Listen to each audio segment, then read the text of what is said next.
Hi hello ನಮಸ್ಕಾರ ಎಲ್ಲರಿಗೂ welcome back to my YouTube channel. ನೋಡ್ರಿ ನಾನು ನಮ್ಮ ಮಮ್ಮಿ ಹೊರಗೆ ಹೊಂಟಿದ್ವಿ. Mummy hi. ಬರೀ ನಾವು ಯಾವಾಗ ವ್ಲಾಗ್ ತೆಗೆದ್ರು ಬರೀ ಹಾಯ್ ಅಂತ. ಲೇಟ್ ಆಗೈತಿ, ಹೋಗೋಣ ಬರ್ರಿ. ಇನ್ನೂ ನಿದ್ದು ಕಣ್ಣಾಗ ಅದಾವ. Come let's go. ಧಾರವಾಡದ ನೇಚರ್ ನೋಡಕ್ಕೆ ಭಾಳ ಖುಷಿ. ಹೌದಣ್ಣ? ಹೌದನ್ ನೋಡ್ರಿಪ್ಪ, ನಿಮ್ಗೆ ಹೆಂಗೆ ಅನಿಸ್ತೈತಿ? ಮೂಗ್ಲೆ ಮಾತಾಡ್ದಂತ ತುಂಬ ನಡ್ಕೊಂತ ಹೊಂಟೀವಿ. ಯಾವ ಮಮ್ಮಿ ಏನ ಇಂಜಿನಿಯರಿಂಗ್ ಸ್ಟೂಟ್ ಅಂತ ಅಸೇ ಅಲ್ಲದು. ನಿಮ್ಗೆ ಹೆಂಗೆ ಗೊತ್ತಿರೋದು ಹಂಗೆ ಹೇಳುದು. ಇದಲ್ಲವಾ ಧಾರವಾಡದಾಗ ಇಂಜಿನಿಯರಿಂಗ್ ಕಾಲೇಜ್ ಅದಲ್ಲ, SDM ಇಂಜಿನಿಯರಿಂಗ್ ಕಾಲೇಜ್, ಅಲ್ಲಿ ಹೋಗಿದ್ರಂತ. ಮತ್ತೇನೋ ಕೆಲ್ಸಕ್ಕೆ ಹೋಗಿದ್ರು. Girl was standing with her mother and she was crying like anything. ಅವ್ರು ತುಂಬಾ ಆಡ್ತಾ ಇದ್ರು. ಸರ್ ಕೇಳಿದ್ರು, ಎದಕ್ಕೆ ಆಡ್ತಾಡ್ರಿ ನಿಮ್ಮ ಮಗಳ ಅಂತ ಕೇಳಿದ್ರು. ಅವ್ರು ಹೇಳಿದ್ರು ಅವಾಗ, ಇಲ್ರಿ ಆಕಿಂದ ಪರ್ಸೆಂಟೇಜ್ ಚಲೋ ಐತ್ರಿ, CT ರ್ಯಾಂಕ್ ಚಲೋ ಐತಿ, ಇಂಜಿನಿಯರಿಂಗ್ ಮಾಡ್ತೀನಿ ಅಂತ. ನಮ್ ಹತ್ರ ಓದ್ಸಂತ ಚೈತನ್ಯ ಇಲ್ಲ, ರೊಕ್ಕ ಇಲ್ಲ ಅಂತಂದ್ರೆ ಅವಾಗ ಅವ್ರು ಅನಿಸಂತ ಅವರು ಒಂದು ಇಂಥ ಒಂದು ಪ್ರತಿಭೆಗೆ ನಾವು ಸಹಾಯ ಮಾಡಿದ್ರೆ ಅವ್ರ ದೇಶಕ್ಕೆ ಏನಾದ್ರು ನಾಳೆ ಕೊಡುಗೆ ಕೊಡ್ಬೋದು ಅಂತ. ಈಗ ಚಂದ್ರಯಾನ 3 ಎಲ್ಲ ನೋಡಿದ್ರಿ, ನಾಳೆ ನಿಮ್ಮಲ್ಲಿ ಯಾರೊಬ್ರು ಚಂದ್ರಯಾನ 4 ರೂವಾರಿ ಆಗ್ಬೋದು, ಇನ್ನೇನೇನೋ ಕೊಡುಗೆಗಳನ್ನ ನೀವು ದೇಶಕ್ಕೆ ಕೊಡ್ಬೋದು ಅನ್ನೋ ಕಾರಣದಿಂದ ಸರ್ ತಮ್ಮ ಒಂದು ಯೋಜನೆಯಿಂದ ತಮ್ಮ ಫ್ರೆಂಡ್ಸ್ನೆಲ್ಲ ಸೇರಿಸ್ಕೊಂಡು ತಮ್ಮ ಕೈಯಿಂದ ಹಣ ಹಾಕಿ 2001ನೇ ಇಸ್ವಿಯಲ್ಲಿ ಈ ಒಂದು ಸಂಸ್ಥೆಯನ್ನ ಹುಟ್ಟಾಕಿದ್ರು. ಇದು ಅವರ ಕನಸಿನ ಕೂಸು. ಈಗ 23 ವರ್ಷದ ತರುಣಾವಸ್ಥೆಯಲ್ಲಿದೆ ಈ ಸಂಸ್ಥೆ.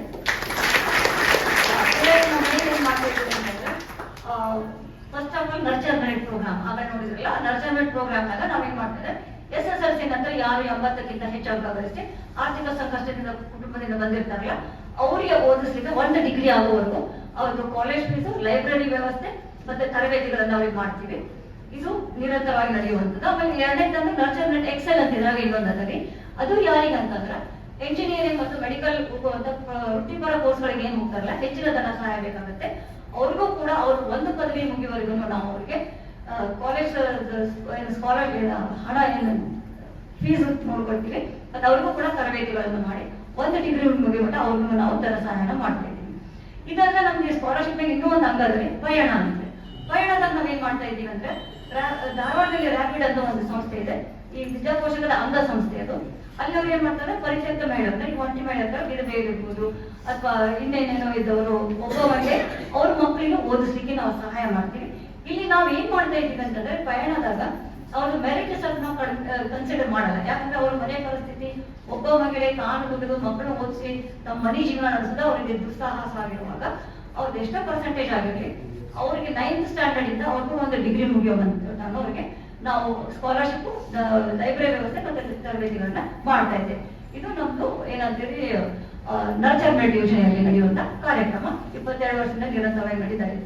ಇದನ್ನ ನಾವು ಇನ್ನೂ ಏನ್ ಮಾಡ್ತಾ ಇದ್ದೀವಿ ಅಂದ್ರೆ, ಎಲ್ಲಾ ಮಕ್ಕಳಿಗೂ ಶಾಲೆಗಳಲ್ಲಿ ಗುಣಾತ್ಮಕ ಶಿಕ್ಷಣ ಸಿಗಬೇಕು ಅನ್ನೋದ್ರಿಂದ ಯುವ ಫೆಲೋಶಿಪ್ ಪ್ರೋಗ್ರಾಮ್ ಅಂತ ನಾವು ಮಾಡ್ತಾ ಇದ್ದೇವೆ.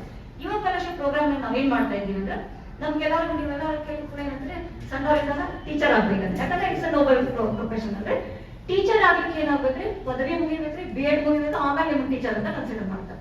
ಬಟ್ ನಾವಿಲ್ಲಿ ಒಂದು ಪ್ಲಾಟ್ಫಾರ್ಮ್ ಕ್ರಿಯೇಟ್ ಮಾಡಿ ಯುವ ಫೆಲೋಶಿಪ್ ಪ್ರೋಗ್ರಾಮ್.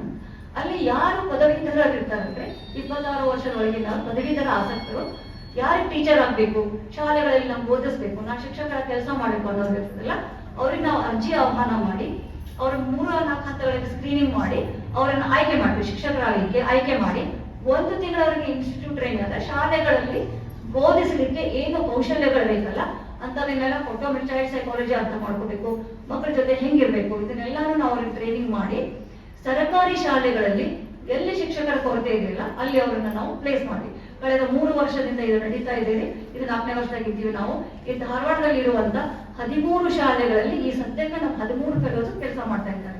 ಅವ್ರಿಗೆ ನಾವ್ ಏನ್ ಮಾಡ್ತೇವೆ, ಆಯ್ಕೆ ಆದ್ಮೇಲೆ ಆ ಸರ್ಕಾರಿ ಶಾಲೆಗಳೇ 5, 6, 7 ತರಗತಿಗೆ ಮ್ಯಾಥಮೆಟಿಕ್ಸ್, ಸೈನ್ಸ್ ಮತ್ತೆ ಇಂಗ್ಲಿಷ್ ಅನ್ನ ಬೋಧಿಸ್ಬೇಕು. ಅವರು ಬರೀ ಎಲ್ಲಾ ಶಿಕ್ಷಕರ ಜೊತೆ 10 ಗಂಟೆಗೆ ಹೋಗಿ 4 ಗಂಟೆಗೆ ಬರಂಗಿಲ್ಲ.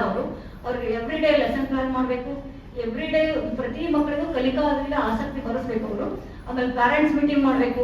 ಹುಡುಗರು ಹಾಜರಾತಿ ಕಡಿಮೆ ಆದ್ರೆ ಅವ್ರು ಯಾಕೆ ಬಂದಿಲ್ಲ, ಏನು ಅವ್ರಿಗೆ ಏನ್ ಪ್ರಾಬ್ಲಮ್ ಅದ, ಇದನ್ನೆಲ್ಲಾನು ಅವರು ಗಮನ ತಗೋಬೇಕಾಗ್ತದ್ರಿ.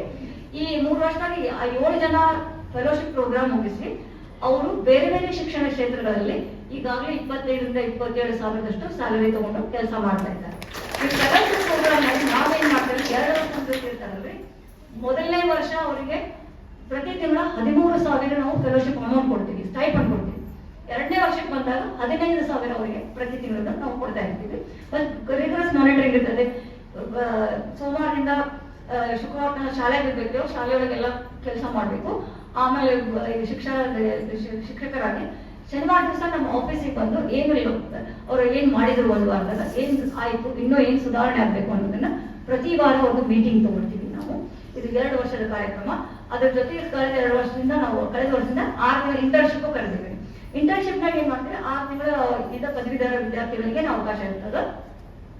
ಇಂಟರ್ನ್ಶಿಪ್ ನಾಗ ನೀವು ಶಿಕ್ಷಕರಾಗಿಕ್ಕಿಂತ ಈ ಏನು ವಸತಿ ಶಾಲೆಗಳಲ್ಲಿ ಮುರಾರ್ಜಿ ಇರ್ಬೋದು, ನವೋದಯ ಸ್ಕೂಲ್ ಇರ್ಬೋದು, ಇವೆಲ್ಲ ಶಾಲೆಗಳಿಗೆ 5ನೇ 6ನೇ ತನಕ ಮಕ್ಕಳು ಹೋಗ್ತಾರಲ್ಲ, ಅಡ್ಮಿಷನ್ ತಗೋಬೇಕಲ್ಲ, ಅವ್ರು ಆ ವಿಷಯದ ಮೇಲೆ 6 ತಿಂಗಳು ಬೋಧಿಸ್ತಾರೆ ಅವರೆಲ್ಲರೂ.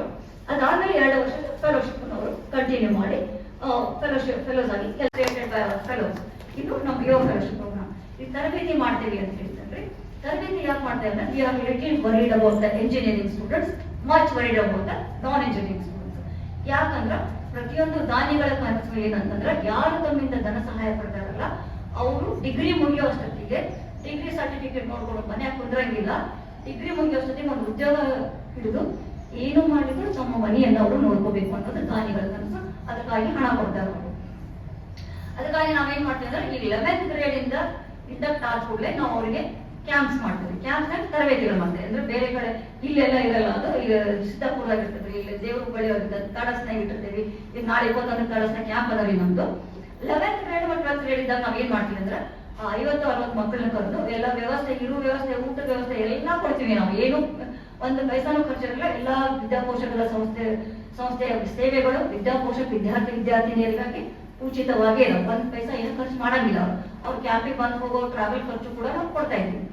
ಅಲ್ಲಿ 11th 12th ಗ್ರೇಡ್ ಅವ್ರಿಗೆ ಹೊಸದಾಗಿ ಕಾಲೇಜ್ ಹೋಗಿರ್ತೀರಿ, ಕಾಲೇಜ್ ವಾತಾವರಣ ಹೊಸ ಇರ್ತತಿ, ಇಂಗ್ಲಿಷ್ ಮೀಡಿಯಂ ಬೇರೆ ಇರ್ತತಿ, ಆಮೇಲೆ ಹೊಂದ್ಕೊಳಕ್ ಆಗಲ್ಲ, ಸೊ ಕಾನ್ಫಿಡೆನ್ಸ್ ಇರಲ್ಲ. ನಾವು ಫಸ್ಟ್ ಅವ್ರ ಕಾನ್ಫಿಡೆನ್ಸ್ ಬಿಲ್ಡಿಂಗು, ಟೀಮ್ ವರ್ಕ್ ಅಂದ್ರೇನು, ಸ್ಟಡಿ ಟೆಕ್ನಿಕ್ಸ್ ಅಂದ್ರೇನು, ಮೆಮೊರಿ ಟೆಕ್ನಿಕ್ಸ್ ಏನು, ಮತ್ತೇನಾದ್ರು ಪ್ರಾಬ್ಲಮ್ಸ್ ಇದ್ರೆ ಅವನ್ನೆಲ್ಲಾನು ಅಲ್ಲಿ ಅಡ್ರೆಸ್ ಮಾಡ್ತೀವಿ. ಟೀಮ್ ಬಿಲ್ಡಿಂಗ್ ನಲ್ಲಿ ಹೆಂಗ್ ಕೆಲಸ ಮಾಡ್ಬೇಕು, ತಮ್ದು ಏನ್ ಪಾತ್ರ, ಇದನ್ನೆಲ್ಲ ನಾವು 2 ವರ್ಷ ಅದನ್ನು ಕಲಿಸ್ತೀವಿ. ಆಮೇಲೆ ಕಮ್ಯುನಿಕೇಟಿವ್ ಇಂಗ್ಲಿಷ್ ಮಾಡ್ತೀವಿ. ಬೇರೆ ಬೇರೆ ಬೇಸಿಕ್ ಇದು ಮಾಡ್ತೀವಿ. Once they enter into degree alright, ಅಲ್ಲಿಂದ ಚಾಲೆಂಜ್ ಶುರು ಅಂದ್ರೆ ನೌಕರಿ ಡಿಗ್ರಿ. ಫಸ್ಟ್ ಇಯರ್ ಡಿಗ್ರಿಯಿಂದ ಫೈನಲ್ ಇಯರ್ ಡಿಗ್ರಿ ಮುಗಿಯೋವರೆಗೂ ನಾವು ಜಾಬ್ ರೆಡಿನೆಸ್ ಮಾಡಿ, ಪ್ರೆಸೆಂಟ್ ಜಾಬ್ ಮಾರುಕಟ್ಟೆಗೆ ಏನು ಕೌಶಲ್ಯಗಳು ಬೇಕಾಗಿರಲ್ಲ ಅವನ್ನೇ ಅಡ್ರೆಸ್ ಮಾಡ್ತೀವಿ. It could be resume writing, it group discussion, it could be reasoning and aptitude, it could be mental ability, it could be mock interview ಎಲ್ಲಾನು ಮಾಡಿ. ಈಗ ನಾನ್ ಇಂಜಿನಿಯರಿಂಗ್ ಕಾಲೇಜು ಕ್ಯಾಂಪಸ್ ಬರ್ತಾ ಇದ್ದವ್ರಿ, ಅವರೆಲ್ಲರೂ ಆ ಕ್ಯಾಂಪಸ್ ಇಂಟರ್ವ್ಯೂನಾಗ ಗೆಟ್ ಥ್ರೂ ಆಗ್ಬೇಕು ಅನ್ನೋದ್ರಿಂದ ಅದನ್ನೆಲ್ಲ ತಯಾರು ಮಾಡ್ತೀವಿ. ನಮ್ಮಲ್ಲಿ ತರಬೇತಿ ಏನ್ ತಗೋತಾರಲ್ರಿ, ಎನಿ ಕಾಂಪಿಟೇಟಿವ್ ಎಕ್ಸಾಮ್ಸ್ ಅವರು ಕ್ರ್ಯಾಕ್ ಮಾಡೋದು, ಅಷ್ಟರ ಮಟ್ಟಿಗೆ ಅವ್ರನ್ನ ನಾವು ತಯಾರು ಮಾಡ್ತೀವಿ. ಇದು ತರಬೇತಿಗಳನ್ನು ಮಾಡೋದು. ಕೆಲವು ವಿದ್ಯಾರ್ಥಿಗಳು ಯಾವ್ದೋ ಕಾರಣದಿಂದ ಎಕ್ಸಾಮಿಗೆ ಹೋದ ಅಟೆಂಡ್ ಆಗಲಿಲ್ಲ ಅಂದ್ರೆ ಆನ್ಲೈನ್ ಕೂಡ BDSS ಅಂತ, Vidyaposhak digital services for students ಅಂತ ಆನ್ಲೈನ್ ಕೂಡ ನಾವು ತರಬೇತಿಯನ್ನು ಮಾಡಿ ವಿದ್ಯಾರ್ಥಿಗಳಿಗೆ ತಲುಪಿಸ್ತಾ ಇದ್ದೇವೆ. ಇದೆಲ್ಲ ಈಗ ನಿರಂತರವಾಗಿ ನಡೆಯುವಂತ ಸೇವೆ. ಇದು ಎಷ್ಟೆಲ್ಲ ಹೆಂಗ್ ನಡೀತದ್ರಿ ಅಂದ್ರೆ, ನಾವು ವಿದ್ಯಾಪೋಷಕ ರೊಕ್ಕ ಇಲ್ರಿ, ದಾನಿಗಳು ಕೊಡ್ತಾರ. ನಾವು we are only bridge between the student and the deserving, ದಾನಿಗಳು ಅಂಡ್ ಡಿಸರ್ವಿಂಗ್ ಸ್ಟೂಡೆಂಟ್ಸ್ ಅಷ್ಟನ್ನ ನಾವು ಕೆಲಸ ಮಾಡ್ತೀವಿ. ದಾನಿಗಳಿಂದ ಬಂದಂತ ಹಣನ ಅರ್ಹ ವಿದ್ಯಾರ್ಥಿಗಳ ಹುಡುಕಿ ತಲುಪಿಸೋದೇ ನಮ್ಮ ಕೆಲಸ. ವಿದ್ಯಾಪೋಷಕಕ್ಕೆ ಯಾವುದೇ ಸರ್ಕಾರಿ ಅನುದಾನಗಳಿಲ್ಲ, ನಾವು ತಗೊಳ್ಳೋದೂ ಇಲ್ಲ, ದಾನಿಗಳ ಹಣನ ವ್ಯಯ ಮಾಡ್ತಾ ಇದ್ದೀವಿ ನಾವು. ಈಗ 22 ವರ್ಷದಲ್ಲಿ ಏನ್ ಮಾಡಿವಿ ಅಂತ ಹೇಳ್ತೀನಿ. 22 ವರ್ಷದಾಗ ನಾವು 18,000ಕ್ಕೂ ಹೆಚ್ಚು ವಿದ್ಯಾರ್ಥಿನಿಯರಿಗೆ ದಾನಿಗಳಿಂದ ಬಂದಂತ 56 ಕೋಟಿ ಅಷ್ಟು ಹಣನ ಡೈರೆಕ್ಟ್ ವಿನಿಯೋಗ ಮಾಡಿದ್ರು. ಸ್ಕಾಲರ್ಶಿಪ್ ಅದನ್ನೆಲ್ಲ ಮಾಡಿದ್ವಿ. ಅದರಲ್ಲಿ 5,000ಕ್ಕೂ ಹೆಚ್ಚು ವಿದ್ಯಾರ್ಥಿನಿಯರು ತಮ್ಮ ಪದವಿಗಳನ್ನ, ಬೇರೆ ಬೇರೆ ಪದವಿಗಳನ್ನ ಬಳಸಿ ಮುಗಿಸಿ ಬೇರೆ ಬೇರೆ ಕ್ಷೇತ್ರದಲ್ಲಿ ಕೆಲಸ ಮಾಡ್ಯಾರ. ಬಹಳಷ್ಟು ಜನ ಇಂಜಿನಿಯರ್ ಮಾಲೂಮ್ಯ ಕುಂತಾರ ನೋಡ್ರಿ, ಅನಿಲ್ ಕಾಕಾಣಿಕೆ ಅವರು, ನಮ್ಮ ಪ್ರೈಡ್ ಅವರು ಅವರಂತವ್ರು ಸುಮಾರು ಜನ, ಬಹಳಷ್ಟು ಜನ ಇಂಜಿನಿಯರ್ಸ್ ಆಗ್ಯಾರ, ಡಾಕ್ಟರ್ಸ್ ಆಗ್ಯಾರ, IAS ಆಫೀಸರ್ಸ್ ಆಗ್ಯಾರ, KAS ಆಗ್ಯಾರ. ಇಂಡಿಯನ್ ಆರ್ಮಿ ನೇವಿ ಒಳಗೂ ನಮ್ಮ ವಿದ್ಯಾರ್ಥಿನಿಯರಿದ್ದಾರೆ, ಟೀಚರ್ಸ್ ಜಾಸ್ತಿ ಮಂದಿ ಆಗ್ಯಾರ. ಆಮೇಲೆ ದೇಶ ವಿದೇಶಗಳಲ್ಲಿ ವಿದ್ಯಾರ್ಥಿನಿಯರು ತಮ್ಮ ಮನೆಯನ್ನ ನೋಡ್ಕೊಂಡು, those many families have come out of poverty. ಇದನ್ನ ನಾವು ಹೇಳ್ಕೊಳ್ಳಿಕ್ಕೆ ತುಂಬಾ ಹೆಮ್ಮೆ ಅನ್ಸುತ್ತೆ. ಆಮೇಲೆ ಇನ್ನೊಂದು ಬ್ಯೂಟಿನ ನಮ್ದು ಅಲುಮನಿ ಬಹಳ ಸ್ಟ್ರಾಂಗ್ ಅದ ರೀ. ಈಗೆಲ್ಲ ನಿಮ್ಗೆಲ್ಲ ವಿದ್ಯಾರ್ಥಿನಿಯರಿಗೆ ನಿಮ್ಗೆಲ್ಲ ಆಯ್ಕೆ ಮಾಡಿ ಹಣ ಬರ್ಲಿಕ್ಕೆ ಕಾರಣ ನಮ್ಮ ಅಲುಮನಿ. ಯಾಕಂದ್ರೆ ಬಹಳಷ್ಟು ಮಂದಿ ಕಾರ್ಪೊರೇಟ್ ಸೆಕ್ಟರ್ ಇದ್ದಾರೆ. Every corporate sector has a CSR initiative.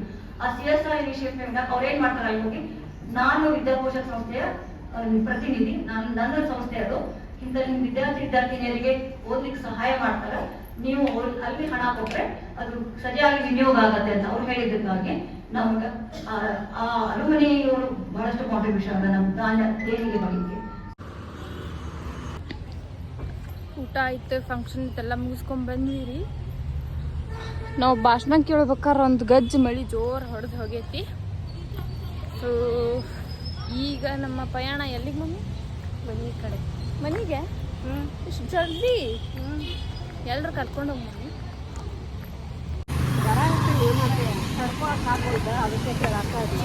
ಖುಷಿ ಖುಷಿ ತಡ್ಕೊಳಕ್ಕಾಗತ್ತಿಲ್ಲ. ಭಾರಿ ಚಲೋ ಐತಿ ಆ್ಯಕ್ಚುಲಿ ಮೂರಿ ಫ್ಯಾಮಿಲಿ ನಿಮ್ಮ ಮುಂದೆ ಏನೋ ಖುಷಿ ಇದ್ರು ಬಿಟ್ಟು ತಗೋಬೇಕಲ್ಲ. ಸೊ ಇವತ್ತಿಲ್ಲ ಆ್ಯಕ್ಚುಲಿ ಬಂದಿದ್ದು ನಾವು ಯಾವುದಕ್ಕೆ ಹೇಳ್ರಿ ಪಜ್ಜಿಗದ ಬಿಡ್ತೀನಿ ಫಸ್ಟ್. ಎದಕ್ಕಂದ್ರೆ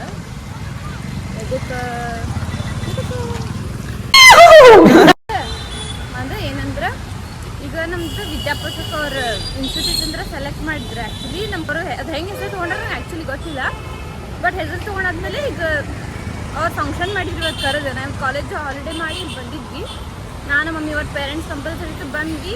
ಏನೇನು ಓದ್ತೇವಲ್ಲ ಎಲ್ಲ ಖರ್ಚು ಮನಿಯವ್ರು ನೋಡ್ಕೊಳ್ಳೋಂಗಿಲ್ಲ, ನಾವು ಫಸ್ಟ್ ಪೇ ಮಾಡ್ತೀವಿ, ಅದು ವಾಪಸ್ ರಿಟರ್ನ್ ಇವ್ರು ನಮ್ಗೆ ಪೇ ಮಾಡ್ತಾರೆ. ಹಂಗೆ ಹೋಲ್ ಏನೋ ನಮ್ದು ಎಜುಕೇಷನ್ ಇವರ ನೋಡ್ಕೊಳತ್ತಾರ. For that I am very thankful to them. ಮತ್ತು ಏನು ನಮ್ಮ ಮಮ್ಮಿ ನೋಡಿದ್ರೆ ನೀವು ಭಾಳ ಲಕ್ಕಿ ಇದಿ ಅನ್ನತ್ತರ. ಆ್ಯಕ್ಚುಲಿ ಫಸ್ಟ್ ಟು 8th ನಂದು RT ಆಗಿತ್ತು, ಗೌರ್ಮೆಂಟ್ ಸೀಟ್ ಅಂತ ಪ್ರೈವೇಟ್ ಸ್ಕೂಲ್ದಾಗ RT ಸಿಕ್ಕಿತ್ತು. 9th 10th 2 years ಫೀಸ್ ಕಟ್ಟಿ ಕಲಿತೆ. ಈಗ ಮತ್ತೆ ಫ್ರೀ ಎಜುಕೇಷನ್ ಐತಿ. ದೇವ್ರದ ಏನೋ ಗೊತ್ತಿಲ್ಲ. ಬಟ್ ಅಪ್ಪರ್ ಮಿಡಲ್ ಕ್ಲಾಸ್ ಫ್ಯಾಮ್ಲಿದಾಗ ಓದೋದು ನಂಗೆ ಇದು ವ್ಲಾಗ್ಸ್ ಮಾಡೋದೆಲ್ಲ ಇಷ್ಟ ಅಂತ ಮಾಡತ್ತೀನಿ. ಹಂಗಂತ ಏನು ಎಜುಕೇಷನ್ ಇಲ್ಲಾರ್ದ ಮಾಡ್ತಿರ್ತಾರೆ. ಇದೊಂದು ಅಂಥ ಪ್ಲ್ಯಾಟ್ಫಾರ್ಮ್ ಅಂತ ತಿಳ್ಕೊಳಕ್ಕೆ ಹೋಗ್ಬಾಡ್ರಿ. ಬಟ್ ಆ್ಯಕ್ಚುಲಿ ಇದು ಒಂದು ಚಲೋ ಪ್ಲ್ಯಾಟ್ಫಾರ್ಮ್ ಐತಿ. ನಂದು ಎಜುಕೇಷನ್ ಮಾಡೋದು ಭಾಳ ಐತಿ. ಸೊ ಅದು ಮಾಡ್ತೀನಿ, ಇದು ಮಾಡ್ತೀನಿ. ಅದಕ್ಕೆಲ್ಲರಿಗೂ ನಿಮ್ಮ ಸಪೋರ್ಟ್ ಬೆಂಬಲ ಹೀಗೆ ಇರಲಿ. And thank you so much for the love. And ಅವರಿಗಂತೂ ಭಾಳ ಥ್ಯಾಂಕ್ಫುಲ್. Thank you. ಮನೆಗೆ ಹೋಗಿ ಸಿಗುವ. ಶಿವಲೀಲಾ ಅವರೇ, ನಿಮಗೆ ಏನು ಅನ್ನಿಸ್ತಾ ಇದೆ? ಮನೆಗೆ ಹೋದ್ಮೇಲೆ ಹೇಳ್ತೀನಿ. ಬಾಡ ಇಲ್ಲೇ ಹೇಳು. ಹಾಂ, ಮತ್ತು ಇವ್ರು ಆ್ಯಕ್ಚುಲಿ ನಂಗೆ ಏನು ಕಾಂಪ್ಲಿಮೆಂಟ್ಸ್ ಕೊಡಂಗಿಲ್ಲ ರೀ. ನಾವು ಏನು ಚಲೋ ಮಾಡಿದ್ರು ಇದು ಚಲೋ ಐತಿ, ಇದು ಹಿಂಗೈತಿ ಹೇಳಂಗಿಲ್ಲ. ಬಟ್ ಏನು ಮಾಡಿದ್ರು ಅಂದ್ ಭಾಳ ನೆಗ್ಲಿಜಿಬಲ್ ಹಂಗೆ ನೋಡ್ತಾರೆ ನಮ್ಮ ಮಮ್ಮಿ. ನಾವು ಪ್ರಯತ್ನ ಮಾಡಿ ಹಾಕ್ದಲ್ಲೇ ನೀನು ಅದೃಷ್ಟವಂತಿದೀವ. ನಿನಗೆ ಗೌರ್ಮೆಂಟಿಂದ ಎಲ್ಲ ಸವಲತ್ತುಗಳು ಸಿಗ್ತಾವೆ. ಈಗ ಒಟ್ಟು ಚಲೋ ಮಾಡ್ಕೋತ ಹೋಗು, ಚಲೋ ಹೆಸರು ತಗೋ, ಚಲೋ ಈಗ ಅಭ್ಯಾಸ ಮಾಡು.